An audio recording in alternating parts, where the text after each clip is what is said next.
Hello, everyone. Whatever time it is for you, whether you're watching this live or in replay, thanks so much for joining Complexity Weekend May 2021.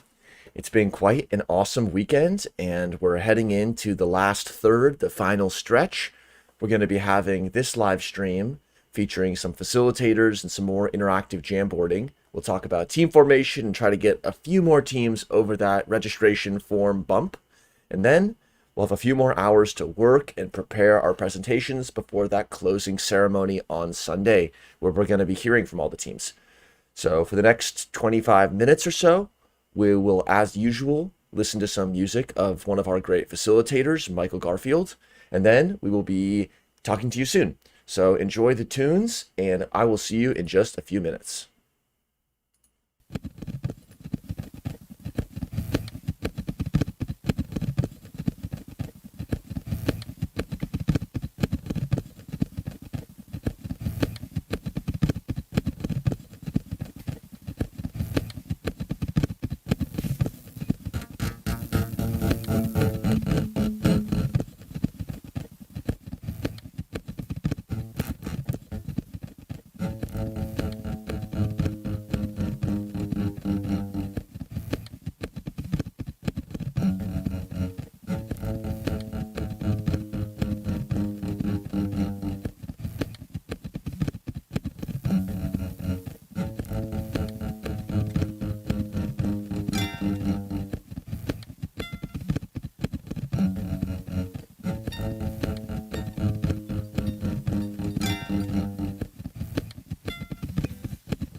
Are we live?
Thanks everyone for joining. To all of you who are watching live and replay, this is going to be yet another fun stream. Thanks a lot for joining, Sean. Let me make a few little tweaks, and why don't you just say hi from whatever time zone you're at? Sure. Hello. It is 7 a.m. over here in Central Time. It was actually fun being in the Gather space later in the evening yesterday, where there was a good, solid, just a group of people, waking up and engaging. It was just cool knowing at any given hour that everyone's connecting. That was fun. Nice. So for this live stream, we're going to be starting off just speaking with you all, taking any and all questions in the live chat. Truly anything. It could be a complexity question, and the worst case scenario, we're just going to push it right back onto the community and see if there's somebody who knows it better than we do, because that's likely the case. And then we're going to be speaking with a few facilitators. Which ones? We don't know yet, but we're going to find out who comes on. And then we will just continue on the team formation.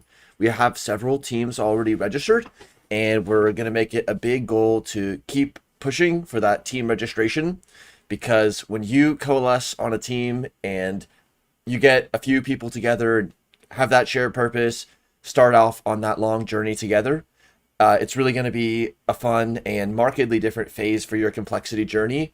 And also, just one thought right off the bat is a weekend hackathon style event. I mean, there is so little time to actually make it happen. I'm almost like wondering, how did you do it in the startup weekend and in other contexts? How was it possible to connect and to get anywhere? And then what happened after the weekend? And then how can we take the best aspects of that excitement and productivity, but also marry it with that longer term view? Yeah, great question. It's very different, like a startup weekend, for instance, versus like a complexity weekend. In the startup weekend event series, you pick your team very early on. Friday evening, you've already got your team, basically. And it actually is much more individualistic in the sense that everyone's practicing pitching as an icebreaker. And then the mic gets handed around, people get on stage, they pitch their startup idea. Everyone's usually in that environment, going from more of a for-profit, sometimes high growth tech company. Hey, Sidevian Provo. Sometimes some other form of business, but everyone pitches the ideas, and then people basically. Are you guys okay? Can you hear? Yeah, we can hear you. Yes, now we Nice. can hear you. And basically everyone takes like a vote on what pitches they heard that they're most excited about, and then the top ones get kind of put onto like big post-its around the room, and then people vote by moving, and then whoever's congregated around one post-it, boom, they're a team now. And that happens in Friday evening on a startup weekend, but that's obviously a very different context. And I think for us, it takes a lot longer for a team to gel, and that's a good thing, actually, because this is where we have very different outcome goals with startup weekend versus like a complexity weekend. Whereas ours is much more longevity oriented. It's many different types of outcomes. It's not as a kind of a small of a subset of focused outcomes. as Startup Weekend. And the energy is just very different. At a Startup Weekend, you're getting kind of pushed this idea of almost, the deliverable for the hackathon. And again, we don't have the same deliverables, but for Startup Weekend, it's much more, can you even get like a first promise of sale by the end of the weekend? Like that's really the main criteria that everyone's going for. And so it's a lot of an emphasis on external calls and finding other entities out in the world that agree that the solution to the problem that you're scoping out is real, and the solution you're coming up with is something that they would adopt. And that's kind of that context. But Sudevi, Probal, I'd love to hear from your experience in all these different kind of hackathon-like events. What's different kind of between them and like a complexity weekend, for instance? Yeah, Probal, I think we should. Yeah, we can talk for hours about it. As Dan would remember, That's what brings us back again and again to complexity weekend. I think Sean, the favorite word we have for one of these hackathon events is innovation theater, and I think that's where the difference between you guys and the rest of it is I don't think we're trying to put up a performance. There is no that big pot of gold at the end of the rainbow, kind of, where people need to perform and try and run towards it's like a temple run towards that pot of gold at the end of the rainbow, which is somewhere on Sunday evening on a typical hackathon. So I think of course that is one of the reasons that we keep coming back to you. Except of course we love working with you guys, and like you've done, the monthly heartbeats are something which is completely different. Mostly whenever we see it, be it a weekly hackathon or be it a hackathon which is slightly of a longer duration, we don't see catch up. We don't see going back and trying to look at the measures of success that we thought applied to the hackathon and see where we are. Keeping that reference frame in mind. I think that really makes a huge lot of difference when it comes to anything to do with innovation or be it social or otherwise. So yeah, and I would say that a lot of people always use templates to do things, and I'm not saying templates never work. They do work in some cases, which is why people use. But I think personally, I'm quite aversive towards templates, because I feel that the moment there is a template, there is no recognition of an individual in that template, and the fact that the context can play a major role. Why I'm talking about this is that you will see in different corporate spaces and other spaces, people using forming, norming, storming, and all of these terms, and you don't really know how it is used. The other thing is that when we are talking about complexity, I feel like there is always an attempt from the organizers and the facilitators end to use complexity within the structures of facilitation and the design of it. I mean, I would actually call it an oxymoron if there was just 2 days of a complexity weekend related hackathon, because you're then not really covering all the different parts. You're not acknowledging the individuals who are then forming teams. We can't just talk about collaboration in isolation without really focusing on how the collaboration can work out. And there are so many reasons why people collaborate, right? And I feel that's something that I find very interesting and very powerful, that there is always a recognition that there are many reasons why people come together, and there are many reasons why people may not want to come together. So that recognition, I think, makes this process a very human and a very humble process. Do we always get it right? No, but I think complexity weekend to us is all about learning, and the focus is always learning. It is never to come up with either jargon or to come up with really good sounding terms, sounding right, and then sort of getting a recognition which is that reward doesn't last. And I feel it's a sheer waste of everyone's time when you have a list of so-called solutions or whatever, and then there is a competition happening about sounding right rather than getting it right for yourself and the team, and then trying to win something. So I think that nobody is, it's always a win-win. I feel the complexity weekend structure, everybody is a winner, because I feel the biggest winning for anyone, for that matter, in something like this is if you have learned something in the process, and that, like I always say, learning is always about unlearning. I definitely know that if people give the time that complexity weekend seeks for, definitely there's going to be some unlearning. If nothing, it's also about so many other people, so many perspectives, which might be not even contrasting to your points of view. It could even be conflicting. But then, how do you come together and then go together, right? I think that's really very very different in complexity weekend. Yeah, I think one of the key pieces also is, when the pandemic kind of pushed everything into excuse me, all of us being in this virtual medium. I think a lot of people around the world started assuming that the same rules which apply to a physical gathering apply to an online gathering because, hey, we're all human. But the rules of collaboration, I wouldn't even call it rules, the norms of collaboration, especially in an online space, especially for a multinational, multicultural event such as this, is quite different. So it's been a learning experience for all of us, and I think those are also some of the nuances that you really focus on. In trying to ensure, for example, that there are facilitators from around the world. We've got 50 countries now. If for nothing, it's also the culture, and since we do a lot of work in that space, collaboration and cultures, and how it's an easy word to use, collaboration, and often, like a lot of other things, a misused word. It's not as benign as it sounds. There's much more to collaboration than just quote unquote working together.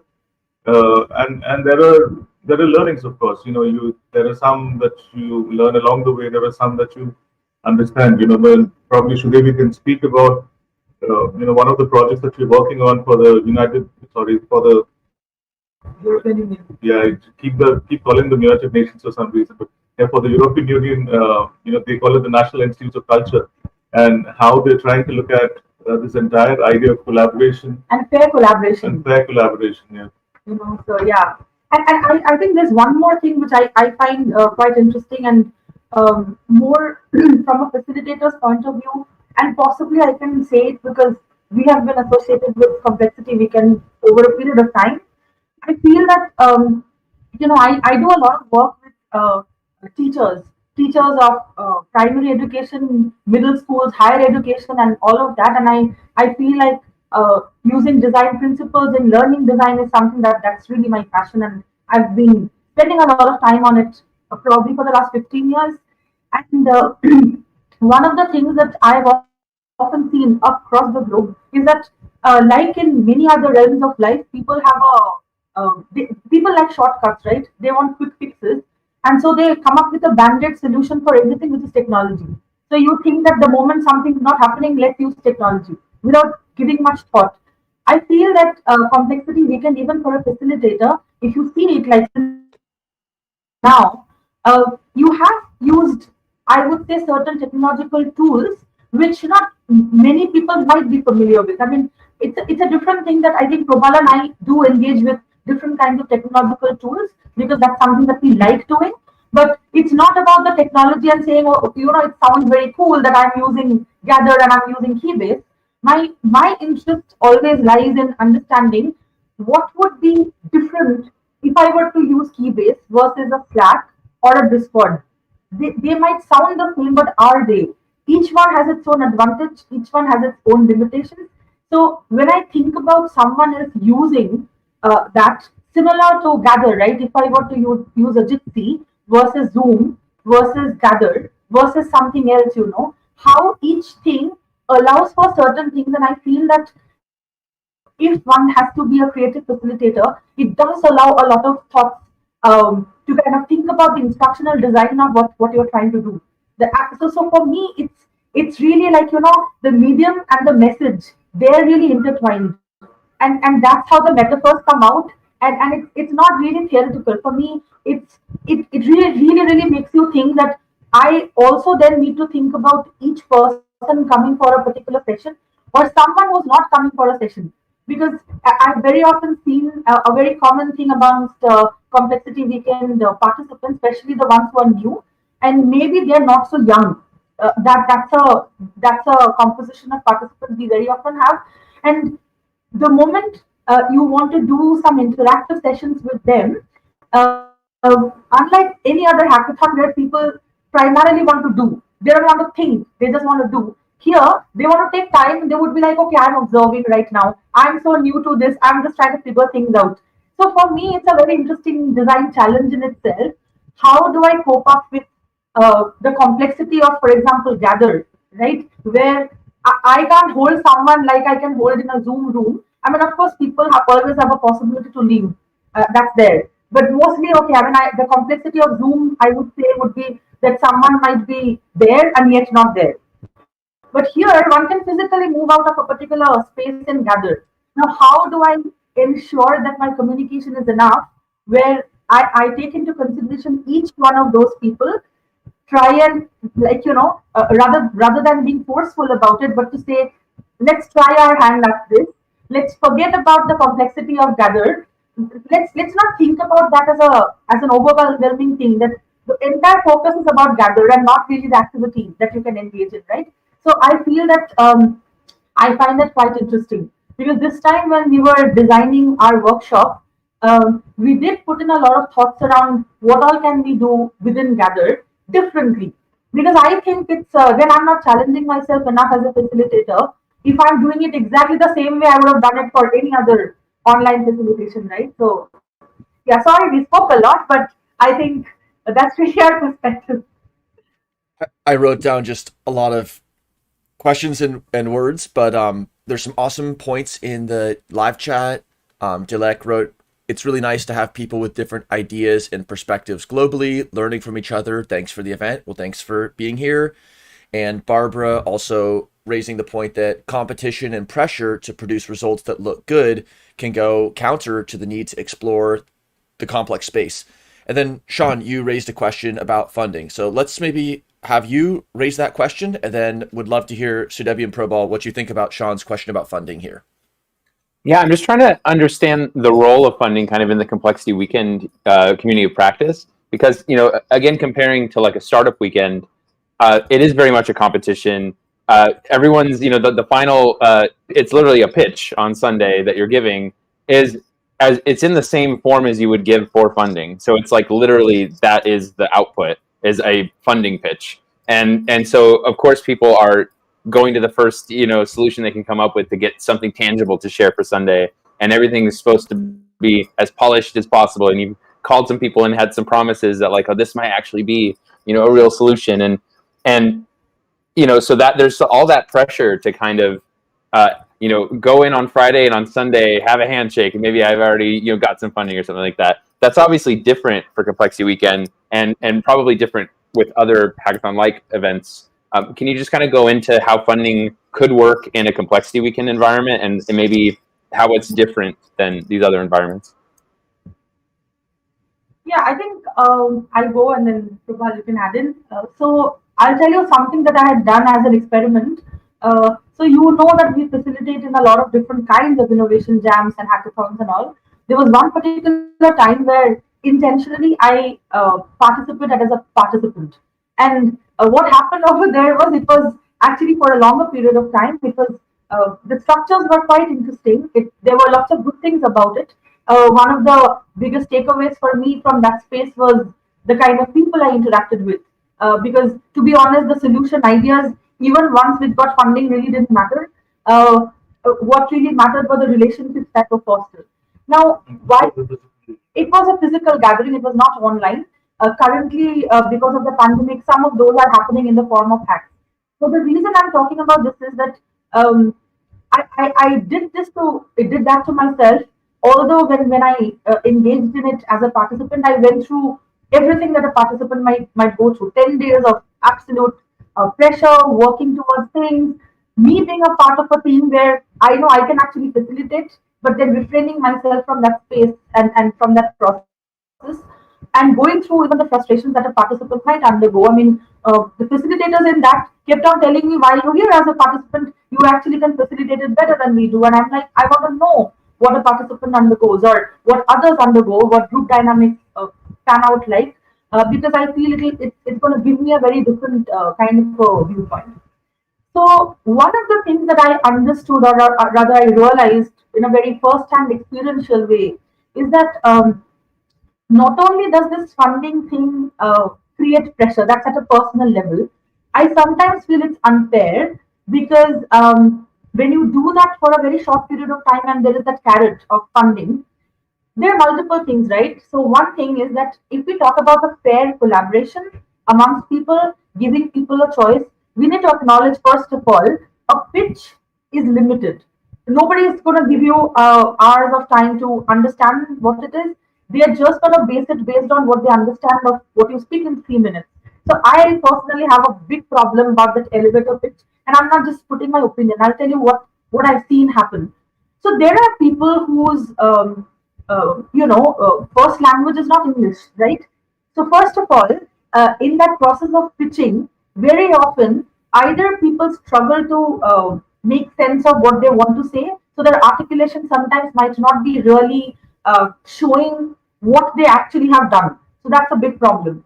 Second point is, the moment there's a competition like that and there's funding, that's the pressure, right? Within the team itself, I've very often seen the one who can speak English really well and also faster. So you can see, for example, my rate of speech is very high. I'm aware of it. If I speak, if I facilitate in a non-English speaking environment, I try to consciously make myself slower. But the reason I'm talking about this is I feel these are all things that lead to unfairness. People tend to pick up the one who speaks faster than someone who takes time, and because you know that I can speak 100 words in a minute versus someone is going to speak 40 words in a minute, right? So that's one of the other things that happen. And then maybe the one who speaks better gets the chance, may not be the one who has come up with a really good idea, or someone who can actually get into the depth of it. So it's again about superficiality in presentation. Am I saying presentation has no value? No, I'm not saying that. I think storytelling, communication, these are also important learning that one needs to hone as skills. But that can come as a part of an innovation process, I would say. Where you also learn how do you balance between depth, where you dig deeper, you look at things in a very holistic, systemic way, without diluting the depth. Then how do you communicate that? Again, not sounding like it's a jargon and you're reading from a paper, which is published. So I think that balance again needs time, and this kind of a negotiation doesn't have any room in a process like that where you are just trying to sort of say what probably might work, and people completely like get templatized. They will look at Shark Tank and Dragon's Den and all of these. They have an impact. I mean, we all know popular media have an impact. What people don't remember is even in a Shark Tank episode, the episodes are way longer than what you see. Nobody actually gives a 3 minute elevator pitch. People do ask clarifying questions. People do ask probing questions. So the focus is again never on the problem framing part of it. And I often have seen, and I from my experience, lot of projects which won the funding, and therefore they thought that was a parameter of success, uh, actually did not really do the requisite research that should have gone into framing the problem or executing. And I feel that it'll again become an oxymoron in a complexity weekend situation if that had to happen so fast, because we do have to consider unintended consequences of the solutions that we are designing. So, can a process that is so fast consider the unintended consequences of what we are like proposing? Can it really consider a decolonized way of looking at things in a really fair way, attaining real complexity, and then coming up with a solution? So, am I saying that there shouldn't ever be any funding to complexity? We can no. I feel that we need to think about it collectively when the funding can come into the play. I think that when is the key, and how do we go towards that? Because I feel it's such an opportunity lost for so many people. Maybe people who had an amazing idea which should require some funding. So many people can be impacted. They're losing out on it. People are heartbroken because they know people who think that they have really done a lot of work and they're not getting the funding. It also demoralizes them in that process.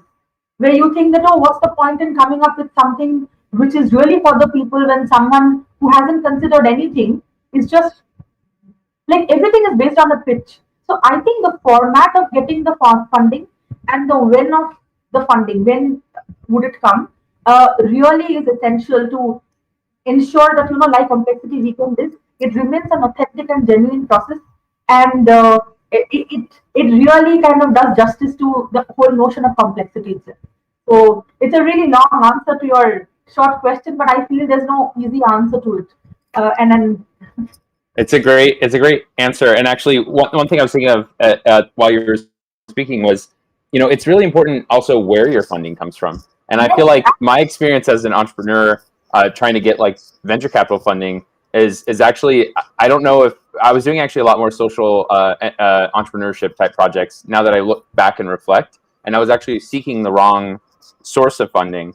And I think when you're in this kind of, Praval's terminology, the temple run, you don't have time, to consider unintended consequences, like you're saying, including unintended consequences on your own endeavor, right? By seeking the wrong funding source and kind of locking yourself into these relationships a little too early, maybe before you realize what is best for the team and the shared purpose. And also, depending on just really quickly, our different backgrounds, from an academic background, I would have never even known that some of these avenues existed. And when we're talking about innovation that connects research-like ideas with maybe application and including stakeholders, there's probably novel funding mechanisms that are available. So how could we reward and incentivize that process and that relating, rather than set up a structure where we know the kinds of outcomes that we're going to see? Yeah, Prabal? I was going to tell you that you could give that example you were discussing while watching Shark Tank last night about nobody's questioning how the price is low. Remember, you were talking about it. Yeah. Yeah. So these are these are pet peeves that we have. On a typical Shark Tank pitch, you would talk about the cost of goods and what would be the cost landed, etc. And we were watching the season finale for season 12 last night, and there was this lady who was from Texas, and she was making some products in China, and her landed cost per product was about £1.80, $1.80 pence. So I was telling Shrevi, all these guys look at is how, so you always look at cost versus revenue and cost versus expenditure, but I'm not really looking at how a product can be made in China and then shipped to the US for $1.80.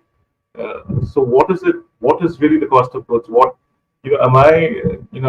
And I know this. We don't want this to be a political forum, but it's how much do you really pay somebody who works on creating the product? I know there can be several different levels of automation, etc., but that is not what China is known for. It's people, and you get cheap labor. And how cheap can that labor be? Do I even know whether these are prison camps, whether it's going to Vietnam or North Korea, and the camp is China? And nobody goes into those deeper ethical questions as long as the price is low. And we work across industries, and of course the most common example that you now get is about the garments, the fashion industry, right? They don't look at how their sourcing, the fast fashion. Yeah, the sourcing is anything but ethical. So do I use this forum, for example? CW is a great opportunity for me to look at the ethics of business itself, if we call it business, or the ethics of this entire sourcing and then taking to the market, or whatever solutions we're talking about. Is that an important part at all? And since we're trying to create something different, I think that's something that we can really focus on. The externalization of the cost, right? Because the moment you get into funding, people would like to understand your business models and all of that. And like you're saying that can there be ethics embedded?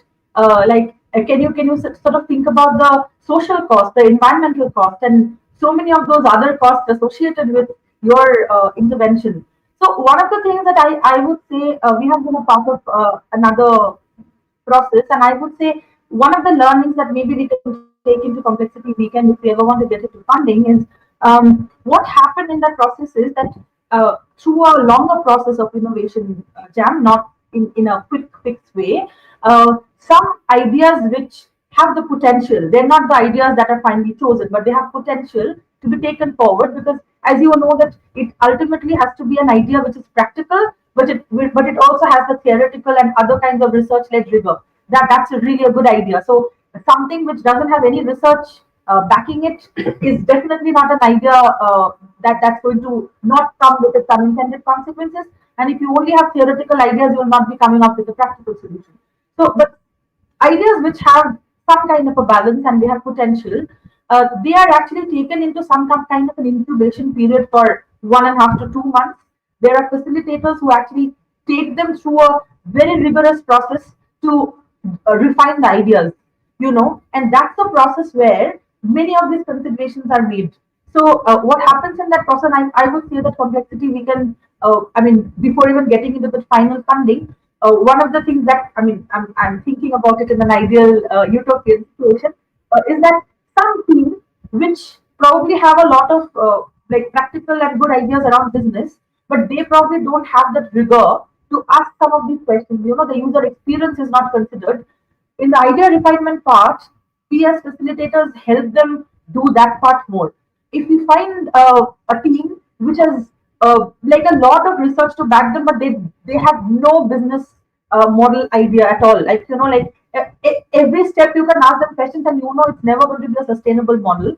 That's where we actually focus a lot on the business development part of that idea. Whereas ideas which have a little bit of both, then we try and see how we can blend the two, and then ask provocative questions in terms of how can it happen. Okay, it's sounding like a good idea. Numbers are all fine and all of that. Then we bring in a more people-centric view into it and a more ecological kind of a lens to it.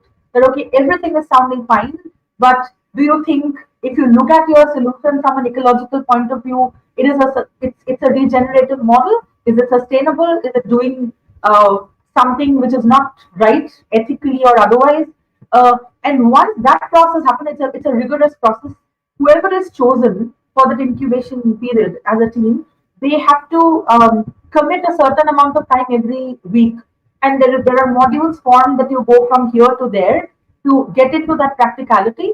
And then after 1.5 to 2 months, there is a pitching that happens, but the pitching is for a longer time, and there is also a scope of people questioning that, to actually understand it.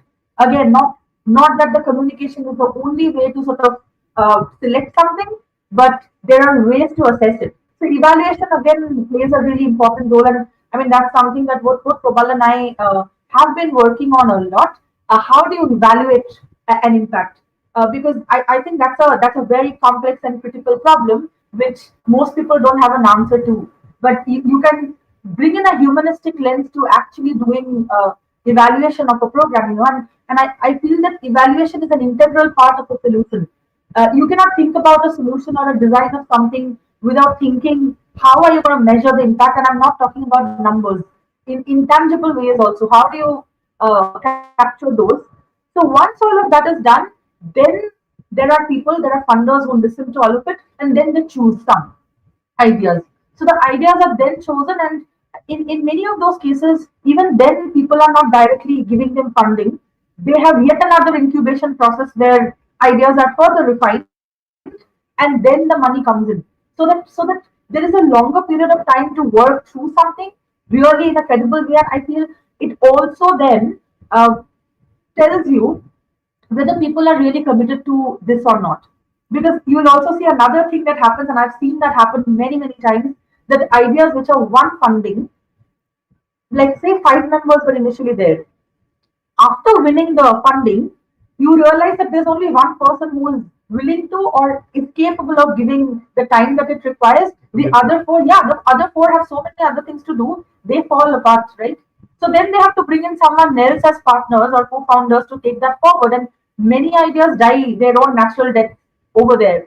So I feel like time is a key, and spacing it out is a really important factor. Here's a thought on the time. So I'm an insect biologist, so it's going to be an insect metaphor.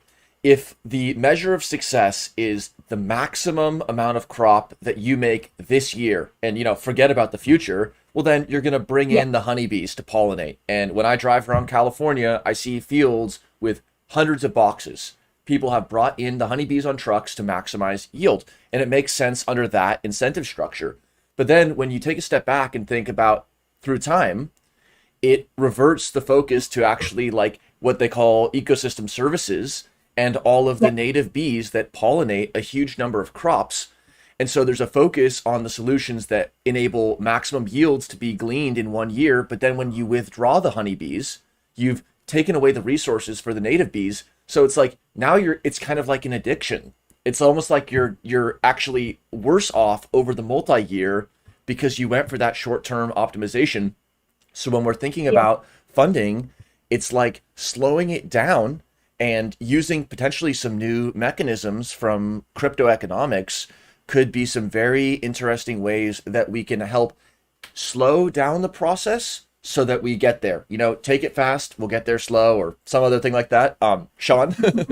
I'm actually trying to get actionable with this now. I think this is all really good feedback, and I'm wondering, CW Prabal, if you want to work on this after the weekend, how do we actually take these monthly heartbeat structures and map that funding model onto that, so that maybe not the heartbeat right after the weekend, or maybe not for the teams that just came out of the weekend, but for the other teams out in the community of practice, slow it down, have them come to a heartbeat and really share, the unintended consequences they've internalized, their stakeholder feedback they've internalized, their, all the thoughts that get kind of crammed and out during the kind of temple run dynamic, have some sort of, not I don't know, maybe it is a standard, I'm not really sure, but something that we ask teams to do the work on their own to bring that to the heartbeat, and each month, whatever teams are ready can have that format to kind of share it. And then again, like you're saying, maybe another incubation phase that might lead to resources. And what does everyone think about that? Yeah, I think Sean, like you said, funding starts with the funder, right?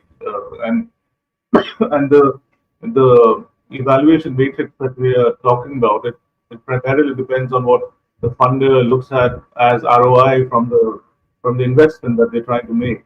And I think so. It's like it's obviously very cyclical in order.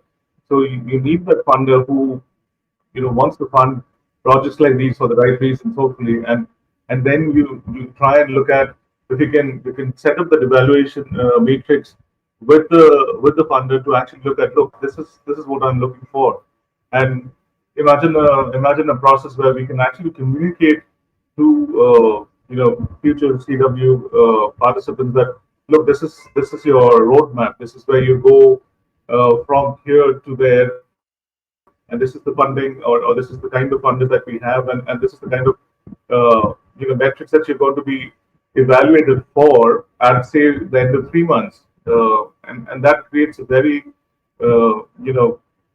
logical glide path for anybody who comes on to CW, and of course it would also test the kind of participants that we have, whether there are people who really want to take these ideas forward, or these are just normal complexity enthusiasts who come and see what's going on and what's new and whatever is happening. So you kind of get to use a sieve kind of in order to look at the ones who are quote unquote the serious ones who are really looking to take their ideas forward, and of course the ones who are here because they want to join the gathering and learn about complexity altogether. So maybe even in terms of the participants, we can look at ones who are here for the experience, and then there are ones who are really looking forward to taking this into the next logical steps, etc. So yeah, I think I'm smiling because I'm just I like facilitating a lot. I mean, I'm actually thinking about it. If you are all interested, maybe I can facilitate a kind of an ideation workshop amongst us and whoever's interested to see how this can be done, because we have a lot of ideas, we have a lot of experiences also to sort of see how this can be chalked out. And I would love this because it is not just about ideation and coming up with an idea, because I think all of us are capable of doing that. also to challenge each other to every proposal here we give, because this is also a solution that we are trying to attain, right? So to ensure that the solution is really ethical, the solution is really long term, everything will have its own consequences. That cannot be taken away. But being aware of those consequences and making informed and ethical choices, I would say I'm really happy to do that. But we have to again then give time for it, because I would imagine that we need like a longer period of time to go through that kind of an intense facilitation. So I mean, if you are interested. Well, to kind of go back to the farm insect metaphor, it's the difference between saying, hey, you have the title for this farm for 1 year. Again, what is the incentive structure? But when we make a commitment to serve through deep time, it's like it's the family farm, or it's our regional community that we know that we're going to be in. And then, yes, it sounds amazing to find a time scale, find the time frame that's going to work to hold that conversation. And yeah, Sean and I were just messaging on a back channel, just writing down a few of these ideas you're mentioning. Like, could there be a way where a team that shows up heartbeat after heartbeat and is making it clear that they're incrementing and that they're including to innovate, that they're really embodying all these things that we want to see? Like, we don't have the official mechanism, we don't have the funding reserve yet, but that's a team to me that's really succeeding, and we would definitely do everything possible to help them. This is reminding me of Danella Meadows' Thinking in Systems book, and one example, all the leverage points that she kind of outlines of ways to intervene kind of in a complex system. And one of the upper leverage points, small change could have a large impact on the system, is in the information flows in the system. And the example that she brings up is, the factory that's pulling water in from the river, you need to put their outlet above their inlet so that they must process that information. Otherwise, like the 1 year, lease on the farmland, they won't care. They won't even process the information about the impact on their environment. But if you put that outlet upstream, well, then now they must take it into account. It is the family farm. It is something that there's actual meaning to bad practice that that will impact them, and it's not just a problem for somebody else to deal with. Fun, and there's great comments like several people writing, oh, maybe a team can be formed around this idea of deep time. I mean, 2 people. There's the equation right there. Shared purpose, connecting on the tools, connecting on the ideas, and then what else do they need? Well, the team registration form, and then we're off. The team registration form is not your final version. It's editable, and we always keep moving, but there's something really nice about, again, just knowing that the timeline is out there in front of us, and we want to think about all these deliverables as checkpoints, not as end points. So yeah, maybe you're welcome to stay on, as long as you want. I just would love to hear about what you would say to a team that's at that exact stage. Like, okay, I had a conversation with A about this and a conversation with B about that. How do we convert to the team? And then what should we, share during the weekend so that we can move forward successfully? Yeah, I think I'll just take us back to something that sorry, the battery has died off. He's going to get the cable. Anyways, I'll continue. Yeah, so I think I'm going to go back to the reason why we thought about doing the workshop that we sort of designed and facilitated yesterday, and would like to continue doing. So we called it designing people and designing for people. Now the purpose behind that was, when I come together as a team and I'm trying to design a solution, one is to kind of think about the people you are designing for, people you are consciously thinking about, people you're not thinking about, but they are going to be impacted. But it is also to think about the people in your team. And I feel that very often this is a part which goes amiss in a collaboration. It's very important to understand and acknowledge what is the motivation of each individual within a team, and that's really important. Without which I feel like one can't move forward, right? And I would say that there needs to be some kind of a mapping of those motivation. And I know that one might say that, oh, I'm going to have an icebreaker, talk to people and say, hey, what has motivated you to join it? I'm not talking about just that.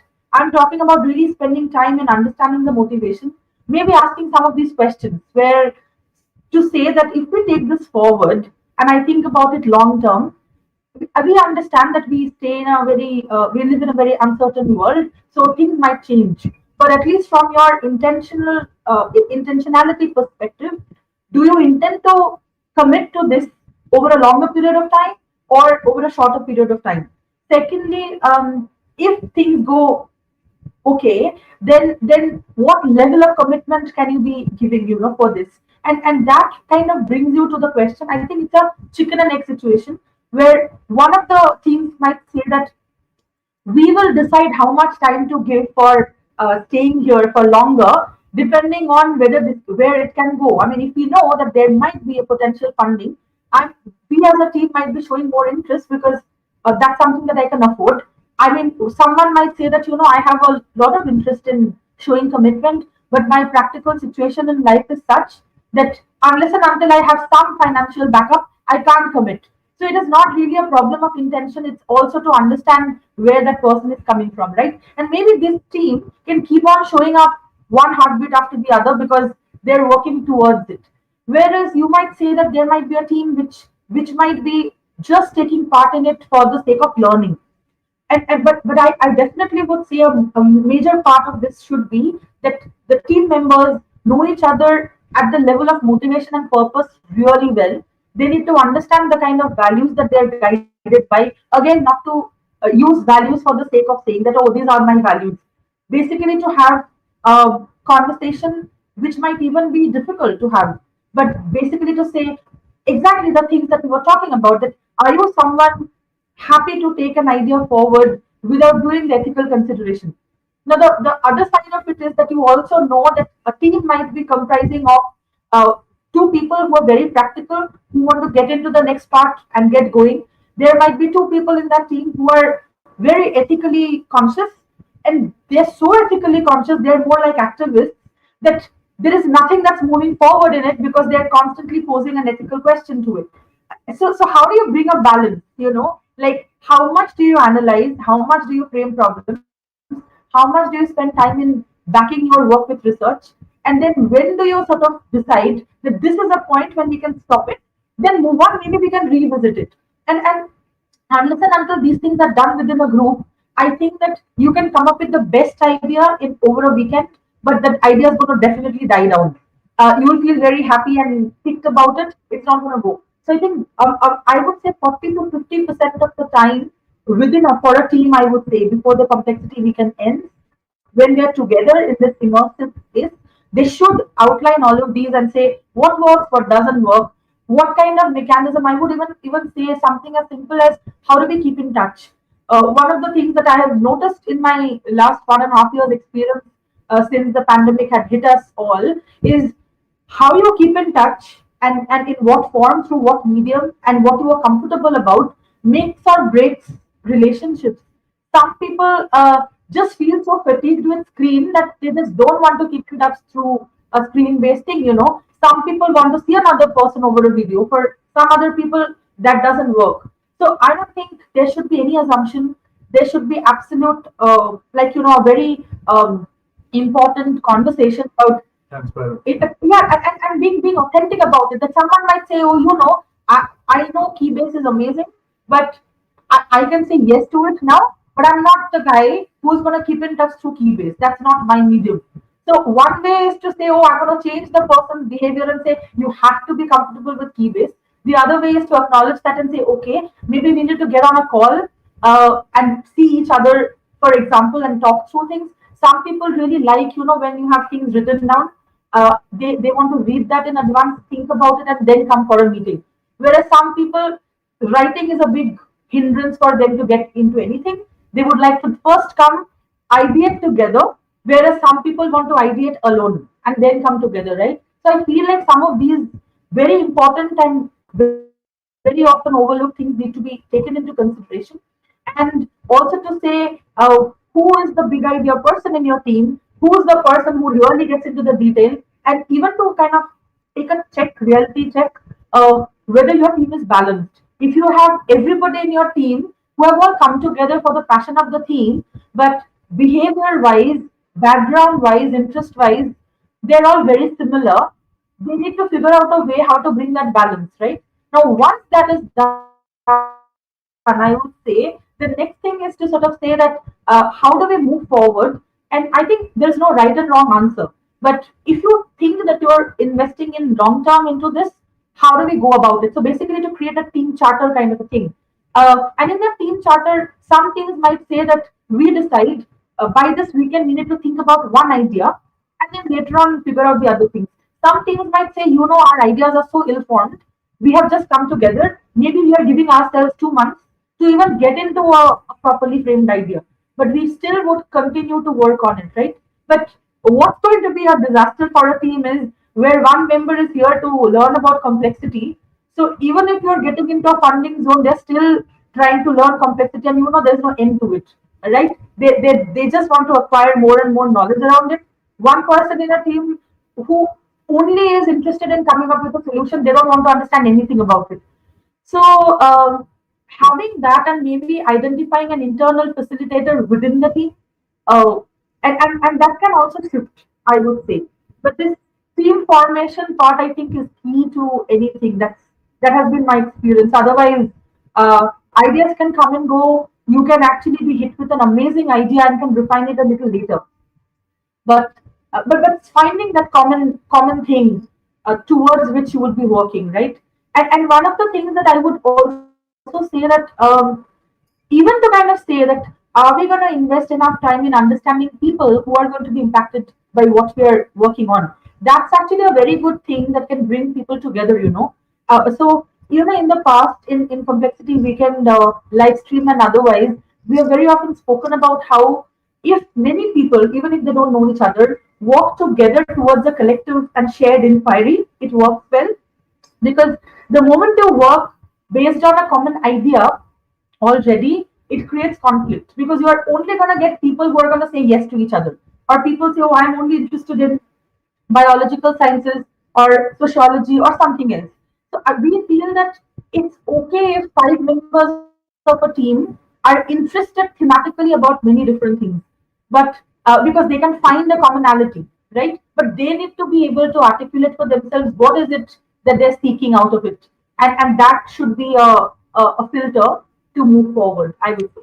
I've got a question just from all this discussion. So I think you're outlining really interesting ideas of the balance between thinking versus doing, and how like a team charter or maybe an internal facilitator could be a means of finding that balance.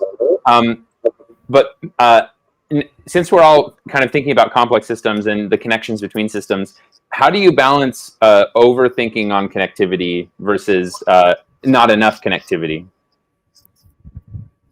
Yeah, I think sometimes guidelines help, Sean.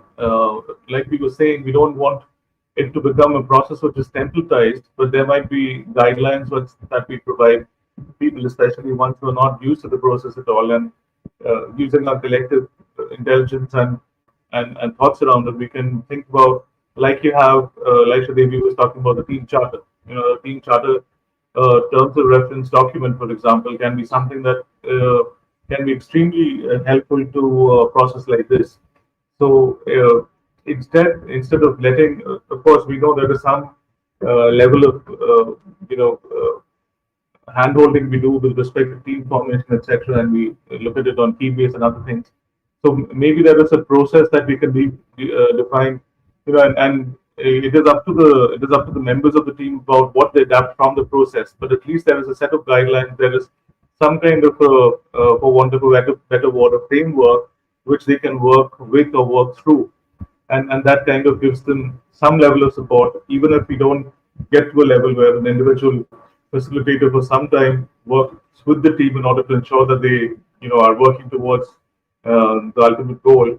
There can be a framework that they can use, which we can develop for them, which kind of comes in very handy for a process like this. So not everything is intangible. There are some tangible parts that we create for them, and then it is the majority of the team and the members thereof, in order to take it forward from there. Yeah, and I mean, you can even find something like, I've very often seen that you might be having a team of people who have come together, they have shared purpose, everything, but their working styles are so different. I think that's another thing one needs to have good clarity on how people work, what are their personal working styles and preferences, which could also include that, some people in a team actually thrive when they take risks. If you ask them to be in their comfort zones and work on something, that's not motivating enough for them. Some people, they would say that I am not going to take risks over here, and this is not for me to experiment. I would rather be in my zone of comfort, and I'm going to do it well. So that's also another balance that needs to be brought in, right? I mean, a concept very often that I bring into my work, and I'm sure many educators do bring in, is the notion of zone of proximal development, which Vygotsky talks about, right? So how much are you making your task, the task that you're taking for your team, like comfortable enough for you that you don't lose it, you get so overwhelmed that you stop working. But how much challenge are you putting it, into the task that it actually makes you better? So that ZPD, or the zone of proximal development, is something that I think every team has a different zone of proximal development, and that is something for them to sort of figure out.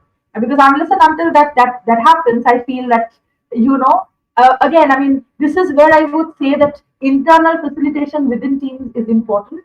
Externally, one can give you a canvas or a template or some guidelines. But what can be done is maybe we can talk about a few frames or few things that they need to think about, but they need to come together and maybe put it into writing. Sorry, Dan, I think you wanted to say something. Bringing in the external facilitator, that's the honeybee. Okay, you do that, and then withdraw, and there's no endogenous support. Whereas we want to think through deep time and ask, how can we each facilitate in our own way and each bring our own perspective so that that ecosystem is balanced, so that when there is a perturbation, and there will be perturbations, there will be negative perturbations, positive, there'll be ones that transcend negative and positive, like funding. Oh, money's good. Keep thinking, because it is sometimes certain types. And so how can we make it so that we're planning for resilience and for anti-fragility? And that's where we need a distributed facilitation concept. And our facilitators lead by example, and they work on teams, but it's really something where it's like everybody is going to be playing a role. Because if there's somebody who's not playing an active role, they're not going to feel included, and they're not going to be included, and they're not going to be contributing as much as they could. Yes. Yes, absolutely. Any in the last just couple of minutes that you're on here, Sudebian Pro Ball?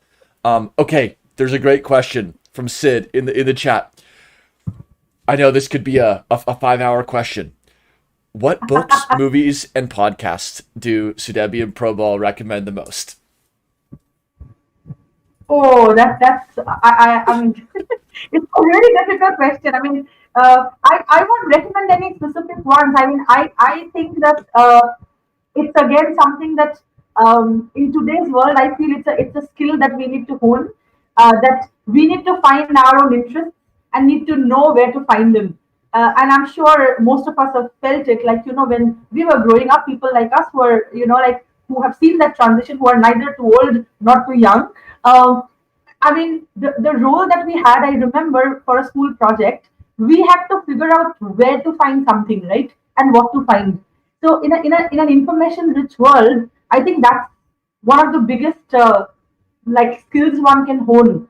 How can you be self-directed? What to take, how much to take, and how much to reject? And there's no right and wrong answer. I mean, I can say that a podcast which has worked for me brilliantly might absolutely not work for you.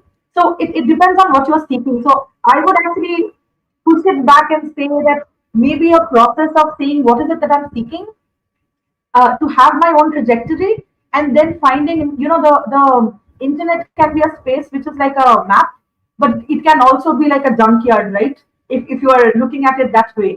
So you finding your own compass to navigate through that map is what I think we need to do.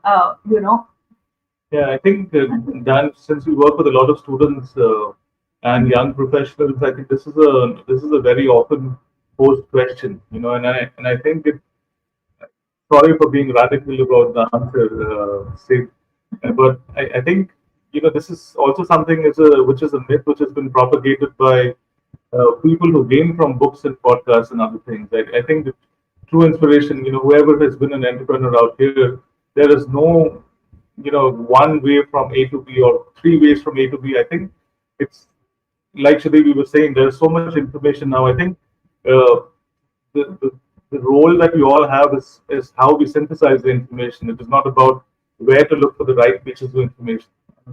Any information can be good as long as you can synthesize it depending on your own needs, and then go on to deal with it. And we when some of our student interns, etc., come up to us with the same question, we often tell them, uh, you know, you can read a book, but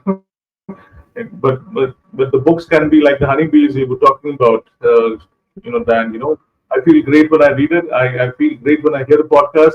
And then how do I get on with the rest of my life? How do I actualize it? How does the knowledge convert into wisdom?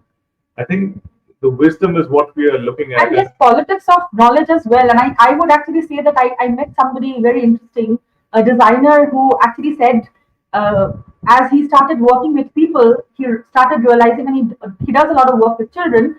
He realized the fallacy of his own education, the fallacy of his own bookish knowledge, and he thought that there is nothing that he thinks on his own. Everything is taken from some book or from someone else.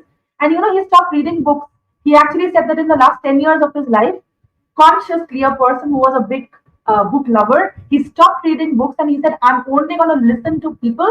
I'm only going to observe people and see what I can think for myself. So I know it's a very radical view, but it really shook me to think about it. How many people do we know who only focus on people who have read a lot, but they're reading someone else's language? Can I think on my own and maybe say my experiential knowledge, my knowledge about people, and my actual interactions with people are informing what I know about the world? So, yeah. Awesome. We're going to have facilitator Sid join, Sudevi and Pro Ball. As always, really awesome. I know that you're going to be there in Gather and just helping people get over that bump, get over the team registration. And just while Sid is joining, Leon wrote a great point. Talk about how we need more folks to rise into the role of being chaos pilots. My previous team at Singularity University tried to develop frameworks and guides around that. That sounds pretty cool. Welcome, Sid. CW Pro Ball, you're welcome to hang out, or you can just close the window, or yeah, great to have you on. Oh, Sid. Bye-bye. Bye-bye. Bye, Sid. Bye. It's a cheap trick, Sid, what you've done. Do you want to say hi and introduce yourself, and then we can go where we want to go? Yeah, I saw a lot of books in their background, so that was an obvious question for me to ask. So yeah, hi everyone, I'm Sid, and the reason you see ants behind me is because my first name ends with an ant. It's suffixed by an ant. So I'm very fascinated by ants, and I think you should see the full background, by the way. So yeah, I think we were talking about two different things there. One was funding, and the second was how do we continue working in the metaverse. So I think we can start from there, whichever point we can branch out from. Perfect. Let's start with what is a metaverse, and then maybe we'll bring it to the operations of funding later. But what's a metaverse? Are we in it? Yeah, I mean, this is the metaverse where we are right now. So I think a lot of us here might have some background in World of Warcraft or some games from that age, like Second Life, or even someone who comes from a bulletin board system background. Like I was too young for BBS, but I think there are a lot of people who adopted the cyberspace early on, and all of them have been in the metaverse. Now, even if you were writing letters to your pen pals even before internet was invented, you were living in some sort of metaverse, which is not in your physical space. So I was just attending this conference from Stanford yesterday. It's called Redefining XR, Extended Reality. So this is the first time that a professor in that course is forced to offer an entire semester's worth of course on virtual reality. So like 80 undergraduate students from Stanford all got an Oculus Quest headset, and all of them will attend a virtual reality class in virtual reality. So this is the metaverse that we are heading towards, but in the broader sense, anything besides the physical space can be classified as a metaverse. Cool. So, how do we connect that metaverse idea to, I guess, our day to day or hour to hour here in Complexity Weekend? Yeah, I think we have been in the metaverse for the last few months through Keybase, and think the heartbeat is a good way to continue living in that metaverse. So the metaverse is always driven by the community.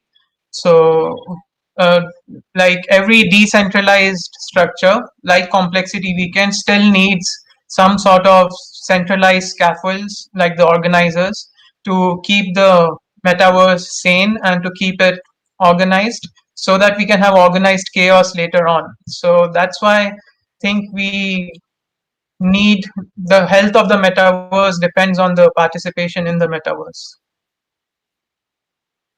Cool. Um, Maybe let's go to that funding point then, because you mentioned quadratic funding, and for those who have been in academia or traditional venture capital or some other area, is that linear funding, or what is quadratic about this style of funding, and then how could it play into a distributed community of practice like ours? Okay, so this is a field that is fairly new, both in the world, and it's even newer to me. Like, there's so much happening in the world of crypto and crypto economics these days that it's hard to be on top of those things. But I think Christoph gave a talk on token engineering, and he had a model for funding which included quadratic funding. So the difference between linear funding, which is prominent in academia, that there's a central funding source and that trickles down to the people who need that funding, has been very popular, and it's a very robust mechanism in organized systems. But when you have a distributed community, you cannot expect a whale. So in funding terms, a whale is a person with the highest bag of available funding resources. So when you have a community, you can expect to have contributions from lots of different individual members of the community, and those contributions don't add up linearly. They instead are matched with an equivalent amount from a whale.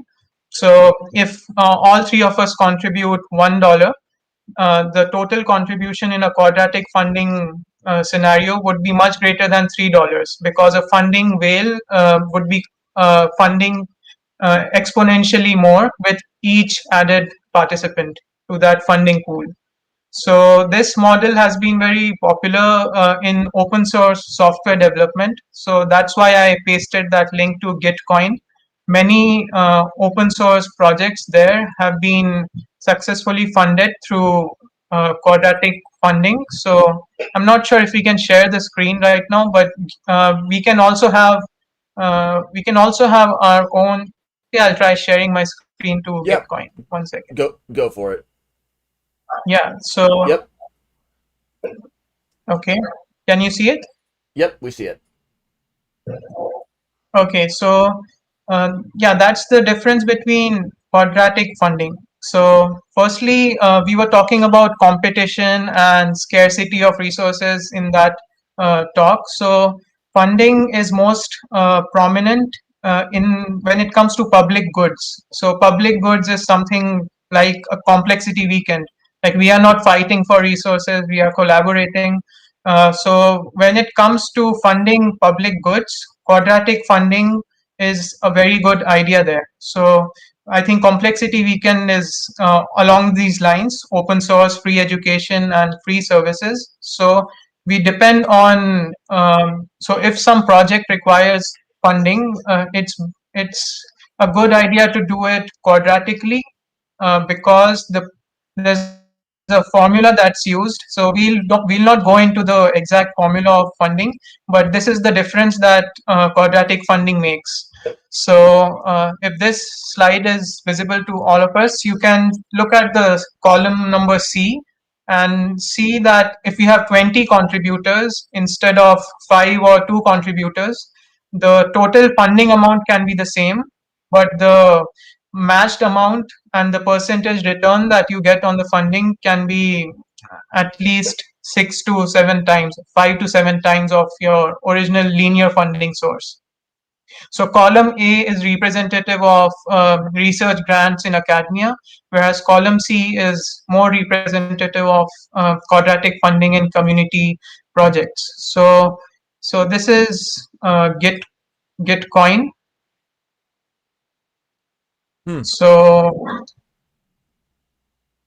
yeah, any open source contributor can contribute here. So we can have, for example, a complexity weekend collection here and present different projects there, and just they have funding pools available from time to time. We can explore one of these grants and see if that helps in funding the community. So all of this is okay. I'll stop sharing the screen once again. Quick little fractal, just a quick fractal. Yeah. That sounds awesome. It might be a good thing to actually make a team on here, and it's a great example of why we can't just pitch on Friday and deliver on Sunday, because many people might be hearing about this idea for the first time and think, yeah, we're not going to finish the collection, we're not going to finish the idea today, but heartbeat to heartbeat, that sounds very powerful, especially if we could be developing an open source stack. For example, many tools have already come out of Complexity Weekend, like Dentropy Daemon and the ability to interface with Keybase, but to work towards a distributed community stack and imbue complexity and accessibility throughout would be something very powerful and something that I hope a lot of people would be wanting to do. And we can all contribute in different ways. Like someone might want to be leading that sort of financial side, and then also anybody who wants to contribute their time and attention, which is truly priceless, can help co-organize and help catalyze those teams. So it's like, do you want to be in that team, or do you want to be at a level above that team, helping that team form? Yeah, Sean, and then Sid, anything else? I think all these points about funding are really interesting, and I do think there is a team out there. If anyone's interested, we can think about these ideas and how to maybe implement them and spread them out over the monthly heartbeats, and allow the teams to kind of step up into that funding in the time that makes sense to really have everything considered that needs to be before the funding is actually grabbed. I actually want to take the conversation back to the metaverse point. I'm curious if you have any advice for teams, especially global remote teams that are coming out of Complexity Weekend like events. What should they consider while they're generating their own metaverses? Yeah.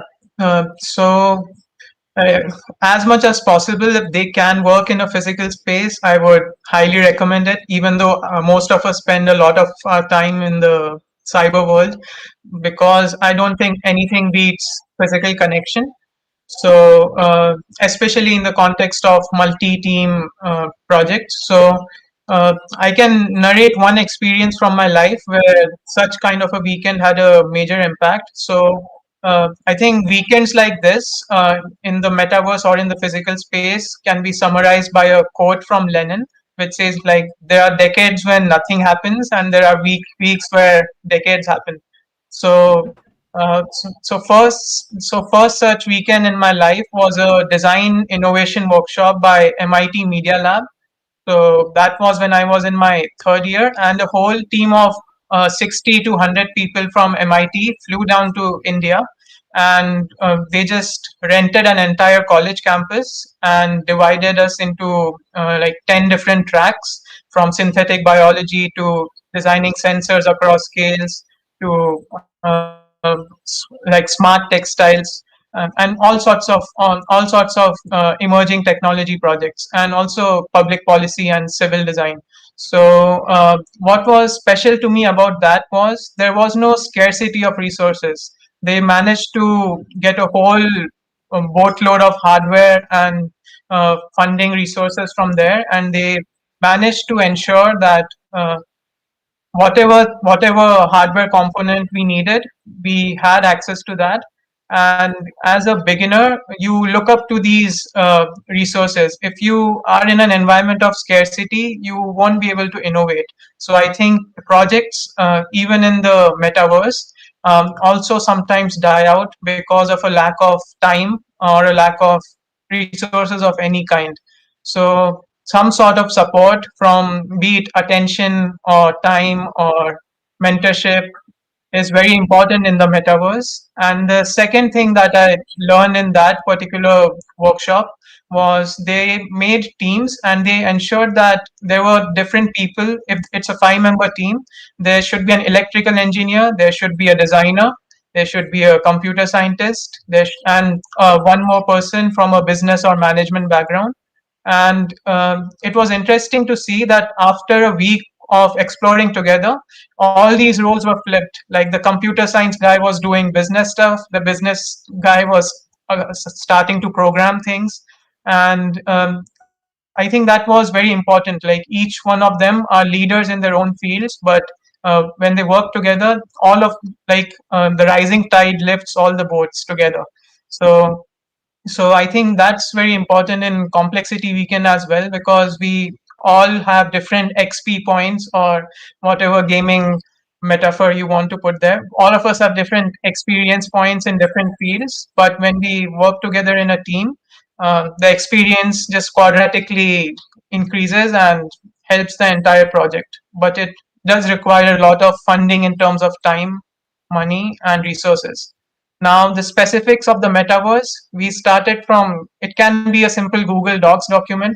Like, let's go no code, no tech, a simple Google Docs document, and getting the basic idea out there can be one of the biggest steps in getting the basics of the project right. After that, you can start exploring tools like spatial or different metaverse tools like VR chat or Jitsi or whatever tool you want to collaborate on. Gather is a very good example and an application of many people working together. So that is the second part, and third is the actual development part. I think that happens on platforms like GitHub when it comes to software projects. About other projects, there are alternatives to GitHub, which I think we can get into. Cool, Sid. Thanks. We'll ask one more question here, and then we'll bring up the Jamboard and try to bring this to the team formation stage. So you talked about the co-location, and also about some of these tools that might exist for working remotely. You've worked on the cyber physical in many capacities. So when we're dealing with teams where there's differences in the tools that they're using, like how do we take all of those differences in our character class, in our experience levels, in our whatever is in our bag? I mean, how can we just know that we're showing up for each other as humans, but also that there's a task to be done? It's an infinite mystery, but I would love your insights here. And also, how can it be secure? Yeah, it's an infinite mystery with a surprisingly simple answer. Just have a messaging group in a messaging app like Telegram or Discord or WhatsApp. It's like something that does not require extra steps to set up. Like most of my collaborative projects happen on Telegram, and I think half of the crypto community is collaborating on Telegram. So, even if I could extend that to say most government work or most organizations now are shifting to Discord and Telegram, especially in the cyber physical space. So, just becoming friends in that Telegram group or that WhatsApp group is the first basic step to do anything substantial in their projects. Cool. So I'm gonna share the Or Jamboard. use Keybase. Just use Keybase if you're cared about privacy. If you care. What future platforms could exist? What's on the horizon in the next few years that teams could look forward to? Because sometimes it's dismaying to see that each platform is engineering to build walls. Each platform, Telegram, Slack, Discord, they've all added their own video chat features rather than allowing for interoperability. So we heard from Dave Snowden about connecting silos, but that's not the way that platforms are developing. How can we make sure that we're developing towards a future where that might be possible, and what might be possible then? Yeah, I think Jitsi that we are using for this live stream is a very good example of that. That's an open source application, I think, which will be supported by many different applications later on. But these platforms keep evolving. Like, it's a complex web of messaging applications out there. So I think all of us need to keep evolving with them. So there's no other way. Like, we were on IRC just a few decades before, like internet relay chats. Then those are still alive, but we can't expect all people right now to join an internet relay chat. So these platforms have to evolve, and people have to evolve with these platforms. So as of 2021, Telegram is a good option if you're not overly concerned about privacy, because it supports a lot of human communication and it's very easy to set up.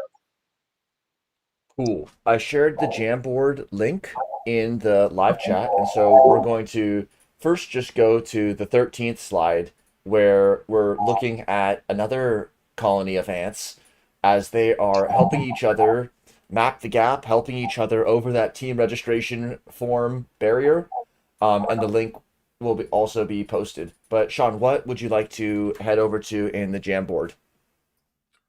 Let's start on 13 and just kind of articulate the team registration form, and maybe even just jump into that form real quick and give it an overview. This is really the key moment right now, where we need to be identifying everyone in the cohort who wants to be on a team, matching them to a team that is open to new members, or help them start a team. And we need to fill out this form so that if your team wants to, again, your team can stay completely off the grid if you'd like. But if you want to signal to Complexity Weekend that you'd like support from facilitators and just in helping you find your shared purpose and have team longevity after the weekend, this is the way to signal that. So Dan, maybe walk through that for a second, and then maybe we'll go to slide 14. Sounds good. Or sorry, slide 16 after. Yeah. So just to walk through, really the required question is just your email. We just want to make sure that we're going to be able to be in contact with you. And there's something that as organizers we get to know that you did make it happen as a team. We get to stay in contact with you. But also you'll see that some of these questions, they're optional, but they're conversation topics for you to get at with your team. So we ask about the team name. We ask about the current people on your team with first name and a Keybase identity, which is a nice piece of Keybase that you can make multiple Keybase identities and switch between them quite easily. So you can have some identities that are very connected to your real world, legal name, strawman, etc. And then you can have other identities that are very private. And we hope that will facilitate a lot of kinds of collaboration. And then any email addresses for people who would like to be contacted. We then ask if the team's interested in having their name on a co-working space in Gather. And remember, the weekend kind of never ends, because for those who you meet in the cohort, you're always going to have access to that Gather space, and it's going to be 24/7. It's like a no-host co-working space.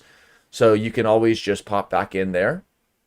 And then if you want to include people who weren't in the cohort in the team eventually, which is totally a great thing, and many teams have done that, then make your own Gather space, make your own Keybase team. Just clone off the stack that we're using, and you'll have familiarity with the tools already. So we're not just onboarding you to these tools for those of you who are unfamiliar so that we can see you there. It's actually so you can make the best of it. And then if you go, okay, I understand why they did this, but I think there's a better tool, great. Iterate on it for your own teams, and then give us feedback so that we can improve our stack as well. Here's a question. What's a question or issue your team will be addressing? So I'll pass it to Sid. How do we come to a question or a problem framing that is in that sweet spot of motivational, exciting, tractable, plausible, specifying a deliverable or not? Like, how do we navigate all the possible ways that we could frame the question, because we know that so much of the project is actually in that framing? So how do we converge even just on a first draft of that sort of question? Yeah, I think there needs to be that initial spark that brings those people together. So, for example, I think Dan started an Explore Genomics sub-channel. So like just getting those initial seed of people, 4 or 5 people, is very important to just even start exploring that question. So yeah, I think first you need those critical mass of at least 2 to 3 people to get those things started. And it's Yeah. something we've heard from Sudebian Pro Ball, from you, from a lot of other facilitators, which is almost like focus on the connection, getting into the chat thread, figuring out how you're going to stay in touch, and then let that be your trampoline so that whenever you can bounce back on that. Whereas if you don't connect, no matter how cool of a question it is, you're just going to get lost in the movement of the metaverse.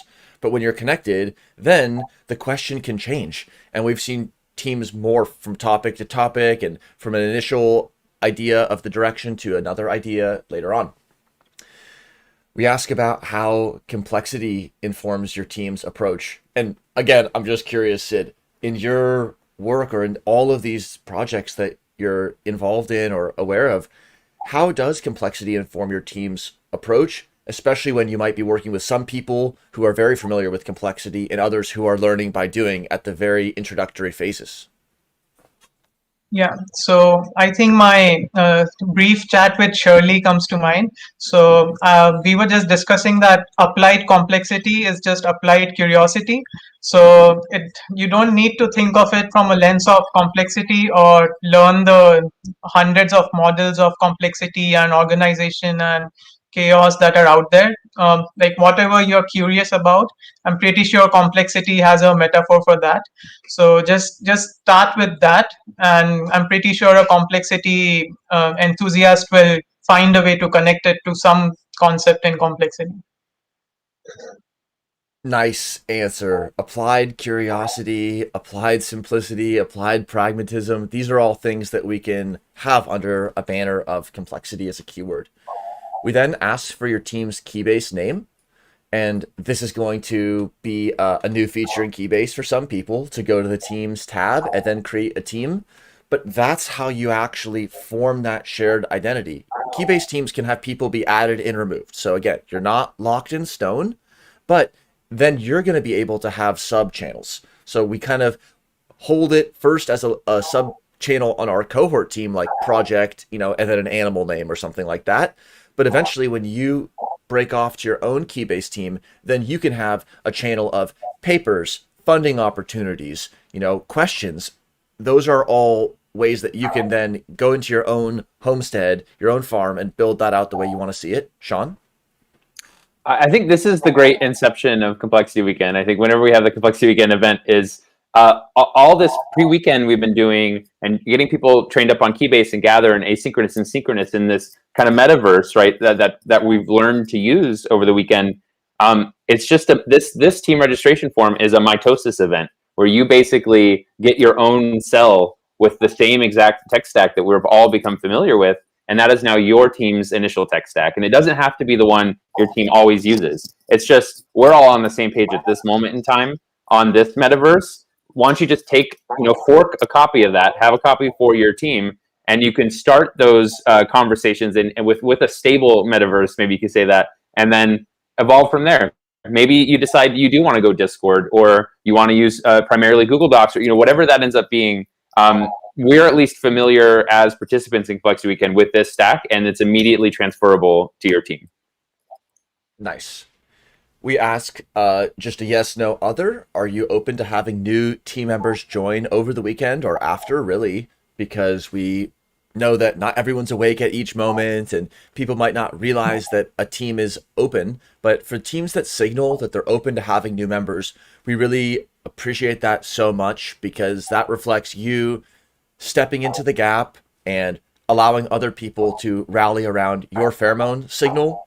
So if you're on the kind of early adopter side of that team formation curve, we encourage you to promote accessibility. And then if you're on that follower ant side of the curve, just know that there's other teams that are going to be stepping across, just like the bridge that we're seeing behind Sid.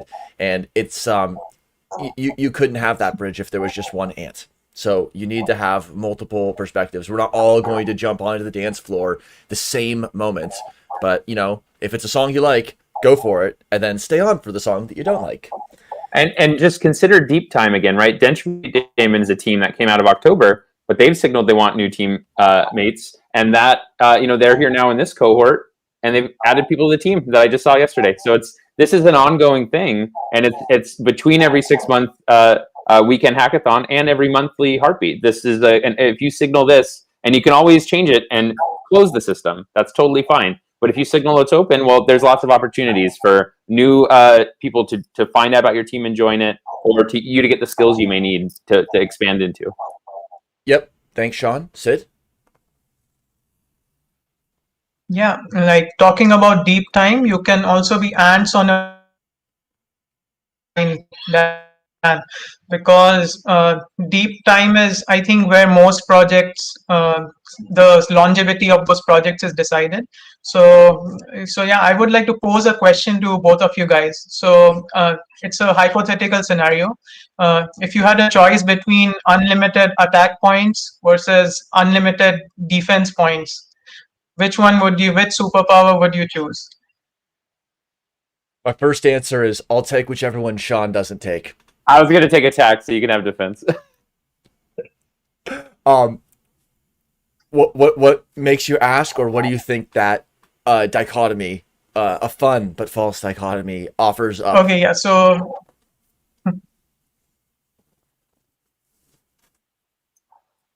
what does it signal about that? Is it our stance towards skill, or what does it mean for somebody? Like it offers a different consequence. Yeah. And on the team, you might want people who have both. Yeah, I think my voice is chopping up, but if you can hear me clearly. Yeah, I got you. Try refreshing, Sid, actually. Maybe it'll reset it. I think the longevity of the project is decided. Okay. Yeah. I'm going to talk for a second about why I chose attack. Yeah. Okay. Nice. I think my philosophy is everyone's is you can stay ahead of the chaos if you are creating it. Best offense is a good defense. Best defense is a good offense. That's sort of the non-duality of attack and defense, and also defense is active. In the sort of fortress metaphor, it's like, well, let's get those walls shored up. Let's make sure that we're defending as well as we can. But then in active and in distributed environments, you actually need to have active defenses. And so it's almost like when we're in a swarm setting, attack and defense start mixing with each other. Yeah, welcome back, Sid. Yeah, so I was getting to a point about anti-fragility, and that's where my internet connection went off. So that's the irony of the situation. But the point I was trying to make is that the longevity of the projects is most of the time decided by the indestructibility of the project. So while you might have someone with a lot of attack points or a lot of enthusiasm at this point in time, what sustains the project through Deep Time is having at least two members who are ensuring that the project is in it for the long haul. So the reason I say this is because if you take any kingdom in history or any long surviving organization in history, they survived not because of unlimited attack points. They survived because they were virtually indestructible, or they ensured that they were indestructible. Like you can, for a modern example, you can take Bitcoin, for example. There were multiple competitors or alternatives to Bitcoin, but it was designed to be indestructible. So if you are a character which can not be killed, you just need to learn the new tools, and then you are as good as your opponents. But if you have unlimited attack points, all it needs to kill that team is just one single point of failure or one weakness. And that could be in a team setting, that could be like everyone is busy with their own lives, so the project just dies out, or there's no heartbeat session, so they have no incentive to work ahead on that project. So you need some sort of anti-fragility in the sense of launch, in the sense of prolonging that project in deep time. Great points. And also what you said about having like 2 or more people who will totally hold it down. We found that to be really critical in several places where like 2 people entering a team who are actually friends, they side channel, they talk in a different capacity, that stabilizes. It's like a party where 10 people who don't know each other. Okay, it might work, it might not. But if 5 couples come together, then you have a sort of multi-level stability that can keep, because it's built upon lower level connections that are not contingent upon the success of the higher level project. It actually allows the project to be successful in a different way. So back to the form, please providing 5 keywords or phrases describing the problem, tools or ways you're approaching the problem. And then the second question is provide up to 5 keywords or phrases describing the stakeholders impacted by the problem. And to me, this is almost like academia and research versus industry and application, because a lot of times when we approach things as theoretical, we might be curious about the problem statement or the ways we're going to approach it. That's like a regular grants application. But when we think about the stakeholders and the impact on the system, it's not always considered in research questions. So this is sort of a 2-stroke engine with learning and doing. We want to be thinking about what we're going to be doing as a team and the ways that we're framing the problem. But it's not just about our team's internal understanding of the problem. It really is important to be considering the stakeholders. And these are some of the people and some of the groups that you might want to get in contact with as soon as possible, because it's their input that will help you calibrate the project. We also ask about the ecosystem that your problem is embedded in, and about a few words to speak a little bit about the attitude and orientation that your team is going to be taking. So those are questions about like what your team's perspective is, how's complexity coming into play, just what is the question at this early snapshot stage. So for people who think that, oh, we don't have enough time to come up with 5 words. Okay, now just imagine that there's other weekends where they want you to have the final version done. We're asking for just the V1, V0.1, release draft candidate, whatever you need to put on it so that you just go for it instead of second guessing it being final, because don't worry, it's not. Here's where we get to some logistical details for the weekend.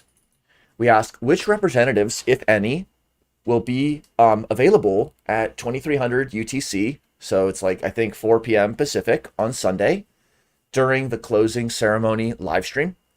We'd invite you to either record a video so that we can play it lag free and so you can get multiple drafts on the video.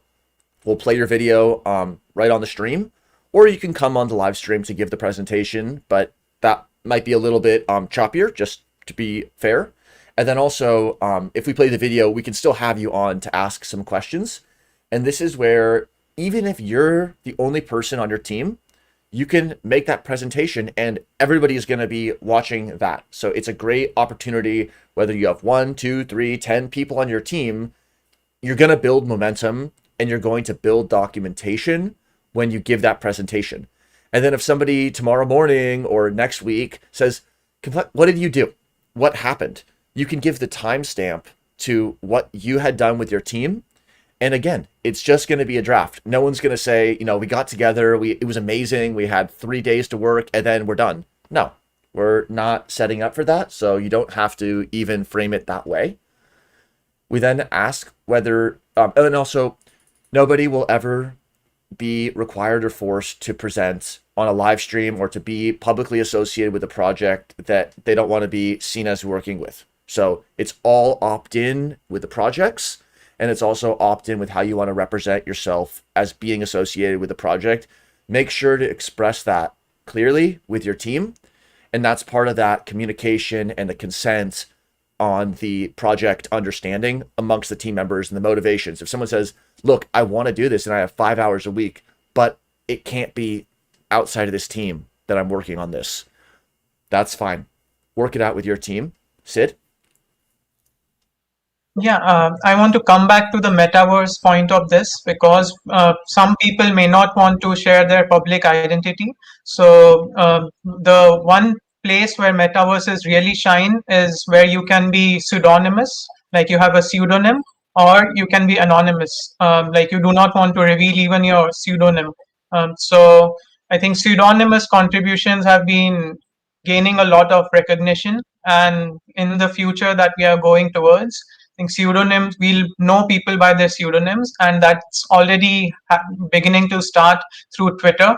Like most of the Twitter uh, influencers are essentially just pseudonyms. We do not know who the person behind it. Even the creator of Bitcoin, the team behind Bitcoin, Satoshi Nakamoto is a pseudonym.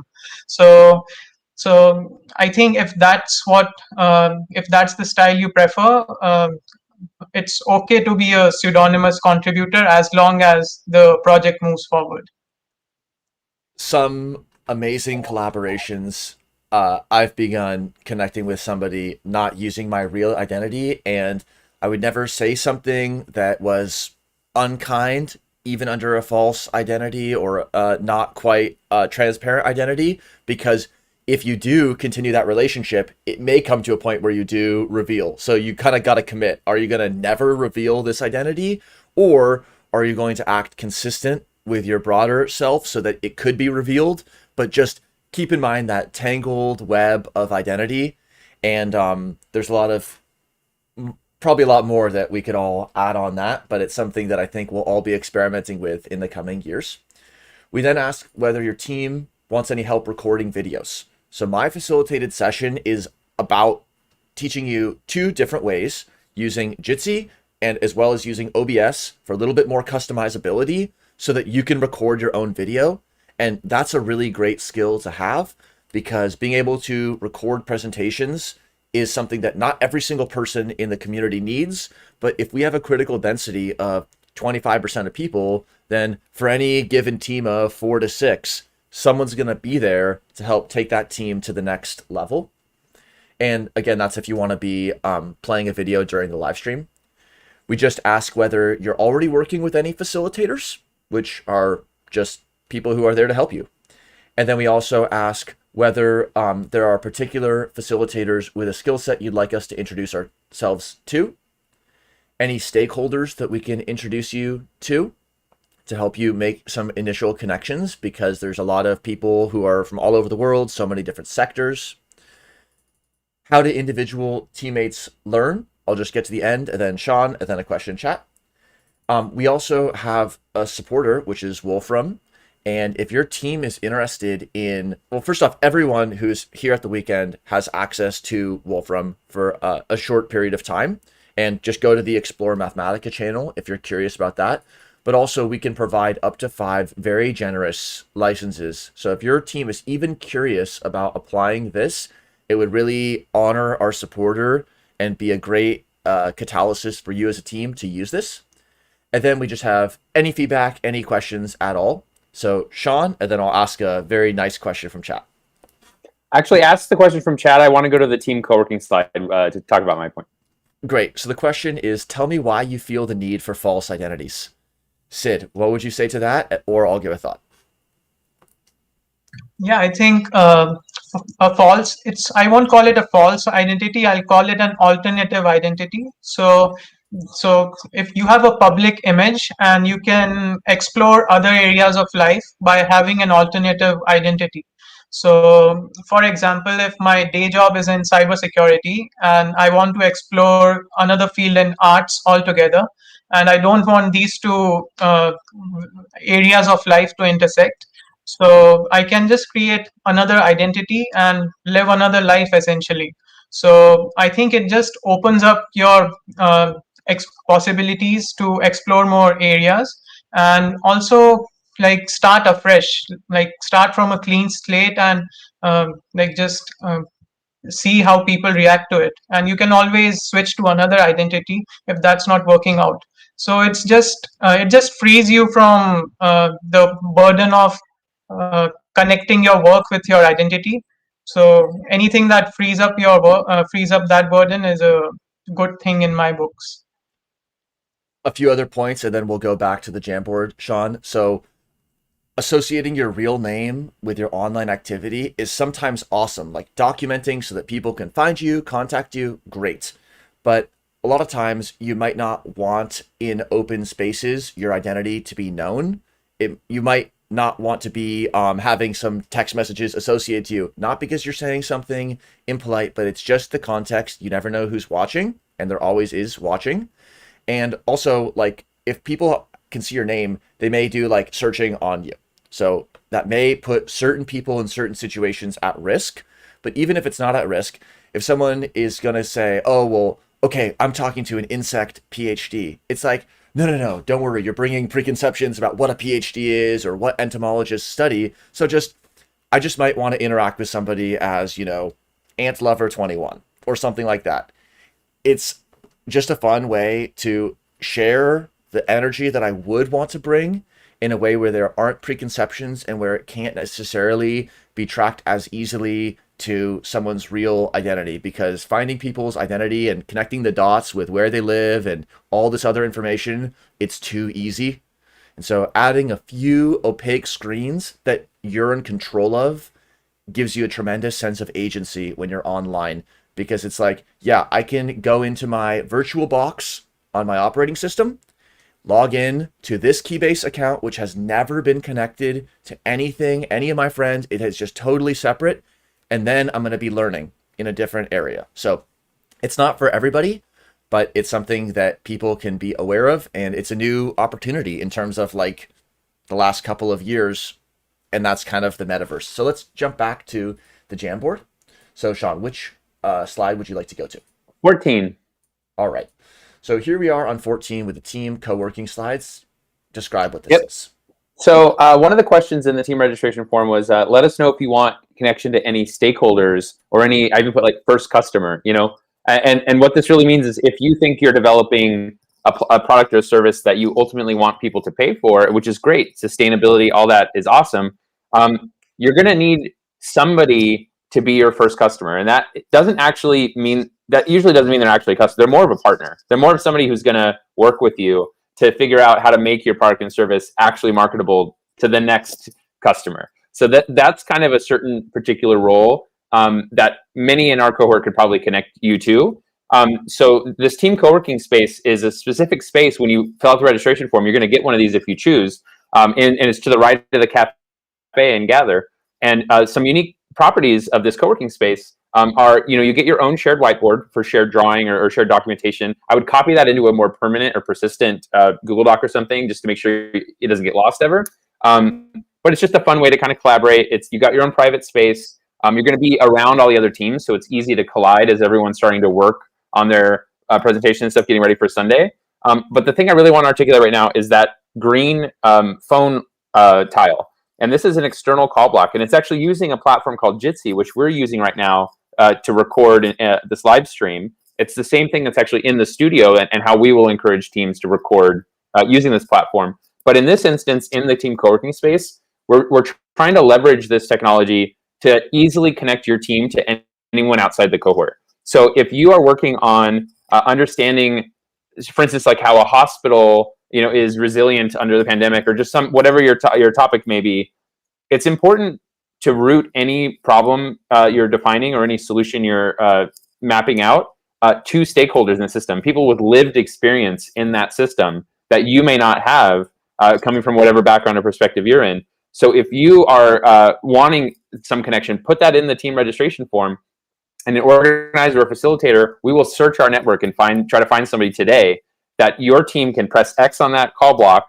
You'll open up a Jitsi window. It's just a browser-based video chat. We pass that same URL to the external person, and boom, you're interfacing in a video chat and now getting invaluable feedback for your team. So that's something I would really stress today, and I'll be posting about in Keybase and trying to facilitate for anyone who answers that question with a desire for it. Yeah, that's the only point there. Do you want to maybe go to 16 and we'll move from there? Sounds good. Here we are on 16. So it asks, are you looking for team members? And I'm going to make it a little bit bigger so we can read it. And there's two sides here in this distributed marketplace, little DeFi for teams. We have on the left side, our team is missing the following perspectives, skill sets, or disciplines. And so these are post-it notes where take a look at them. And if you resonate with that, if you think that's me, or I know somebody who that could be, even if they're outside of our cohort, remember the Gather and the Keybase stay for our cohort. But once you make a new Gather space, once you have a new Keybase team, or once you use a different platform, just, it's all good. Complexity Weekend is something you can do again and again, but your team has its own vitality and direction outside of our direction or jurisdiction, I guess. So include anyone else who you see fit to include on your team. But on the left side, you can see and add post-its related to teams that are actively looking for something specific. And then on the right side, we see awesome post-its. I want to join a team. So for people who are wondering, how can I join a team or how can we start one? It's like, if you see one of these post-its on the right side, which are connected with the Keybase identity, then message that person or tag them in a channel because they're on Keybase, they're here right now, they're using our shared documents, and they want to join a team. So that's the best way that we can support each other in a distributed way, is when somebody kind of gives that bid, they say, hey, I am interested in governance. I'm interested in socio-technical systems. I'm interested in humor and complexity. Let's support each other by joining that way. Sid? Yeah, I know that this is not a hackathon, but there are certain models in hackathons which I think we can borrow from, which are provably very successful. So the idea of pivoting to a different idea, like a different idea altogether, is very useful because from all the hackathon experience that I have, we have pivoted at least 3 times before finalizing on the ultimate pitch that we give. And the reason we were able to pivot is that an expert just came to our discussion table and just proved to us that this idea won't work out. So I think if in the complexity weekend model, if some experts in complexity or some enthusiasts can just help the different teams out by periodically checking on them, I think that will help them realize the end goal for their idea and help them pivot to a different idea if needed. Yep, and that's a big point of that team form, because we're going to check in with you once in a while and say, hey, I don't know if you saw this, but there is a heartbeat in 3 weeks. You know, the RSVP is here. Could we do anything to help your team succeed? Do you want to have a 5-minute spotlight talk where you just say, hey, we had a lot of fun over the weekend, so we haven't met because it's been busy times, but we are still interested. We have a meeting time in 2 weeks, so if anybody wants to join, that's all it has to be. Nobody is judging or holding us to a standard of productivity. This is all opt-in. And so these are the people who you can contact. And for those of you who are not watching this live, you're watching it in replay, again, the Jamboard is accessible for you as well. So how can we include many time zones and many perspectives with transparent communication like this and points of reference so that people know how to contact? Otherwise, it's going to be like the missed connections section on Craigslist. Anything else to add there, Sean, or what do you want to do here? I just posted in general in Keybase. So this, Jamboard, this entire Jamboard is the same Jamboard we've used for all the middle live streams. And in the program, we actually link the URL right next to the live streams. So it's accessible to everyone. Return to this, look at this. This is a resource. And even if you're watching this live stream after the fact, even if it's 2 months from now, the actual weekend, come back and check in and see if reach out to people on Keybase that have Keybase usernames and see if that's still the case, if they're interested in working on X or Y, or if you're a team seeking Z. That's something that we can show up for each other using tools like this. Cool. Do you want to stay on 16 or do you want to go to another slide? Let's go 17. All right. So 17 is kind of zooming out one level from the teams to the next level up, which is the community. So we have this multi-level nesting, individuals, and then you have relationships, teams, and projects, and then the community. And so the community support, again, with the two sides. What can you provide and what are you looking for? This is where we can just, like a community message board, let each other know what we're looking for and what we can provide. And that's just an opportunity for, saying, wow, I didn't, even know about this skill before the weekend, but now I'm looking for somebody who could help me teach it. Or this is a skill that's really obvious and everybody has it in my day job, but I'm seeing that there are people who could learn in this community this skill. Or another thing is, several people had pointed out, like, how can we connect people who have generalist skill sets to specialist skill sets? So if you can offer feedback, say, I'm just a person who's learning complexity. If you want to use me as a sounding board, I'm available for that. Or I'm looking for somebody to run my ideas by. Those are incredibly important and special roles. And it's the attention that's so valuable. So if you want to be providing feedback or you're looking for feedback, then definitely you can put it here. So while people are adding, yes, okay, Sean, you added Barbara's question. So how can you tell an identity you're interacting with isn't a Russian bot? I usually don't cast shade or dispersion on any national identity, but what do you think about that, Sean? I was actually going to direct that to Sid. I was curious if you have any strategies there, just about in this kind of metaverse space where the identities, you're not sure exactly if they are what they're saying or if it's an alternative identity or any of this. How do you navigate that? What information do you process to kind of make decisions in that space? I mean, there are two ways to look at it. Either you can go full on game theory with it and see who is winning in that situation, or there's just an intuitive aspect to it. So, as long as you are dox resistant, like nobody can dox you or find your pseudonymous identity on the internet, you are safe. So in that situation, you have to just focus on your own identity and not worry about the other person's identity. It may very well be a bot, and that may not be even a bad thing. Like most of the interactions in the future will be bots and humans working together, so we have to be prepared for that scenario. Can you, just a follow up, can you elaborate what that means to focus on your identity in that relationship? Yeah, so if you have your public identity online, then obviously you have to be relatively more careful. I don't think that's an issue we have to worry about in Complexity Weekend because we all know each other and we are comfortable sharing our cameras and microphones. So it becomes a concern when you are working on collaborative open source software development or anything involving large groups of people. So if you're involved in communities which appreciate anonymity, like the crypto community is an example of that. Most people prefer to be pseudonymous or anonymous there. Then it's a wise move to be pseudonymous yourself, because otherwise you will have people reaching out to you privately and asking for favors or something similar. So yeah, just play by the community's rules. So uh, in Complexity Weekend, we are okay with sharing our public identities as they are. Well, a few points on that. We never can really know. For example, there are people in the Keybase who never posted anything and may have joined Gather or may not have joined Gather. So we truly don't know. And when I look at this question, how do we know someone is a Russian bot? I kind of think it's like insert country of your choice, because there's many countries and just someone's citizenship or background is never enough to simply know.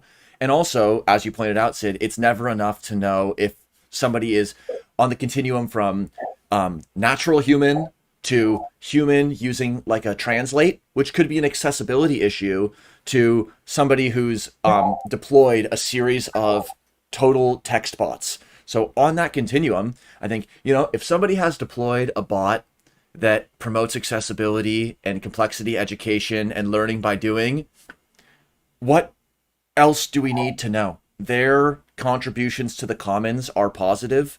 So it's like it's something where we want to be careful what information we're sending out, and being aware that even though Keybase is like end-to-end encrypted, there might be identities in Keybase that can be taking screenshots or can be pulling information. And so it's always a very delicate dance, but that's actually where we come to know ourselves perhaps the most, is when we're investigating those things, because it really refocuses on the information we put out there and on how we evaluate someone's contributions, whatever their background, and then whether it's a bot or a human. Sid? Yeah, just one last point on that. I would say focus on the idea and not the person, because people are just embodiments of ideas, or ideas are like people are physical embodiments of ideas. So just we are just ideas in a physical form. So just focus on the idea. If it's coming from a bot, then then just accept it for what it is. If it's a good idea, it will survive the evolutionary process. So just focus on the ideas more than the identity of the person creating that idea. Cool. So that brings us to the end of this live stream. Sid, thanks so much for joining. That was super interesting to hear your thoughts. And thanks again to Sudebi and Probal for joining earlier. Let's continue this discussion. We'll see you on Gather. And let's, as we head into the last third here, let's get some teams registered. So if you're not registered on a team, get active on Gather and in the I Need a Team channel on Keybase, and we're going to be there to help you. So thanks again, and we'll see you soon.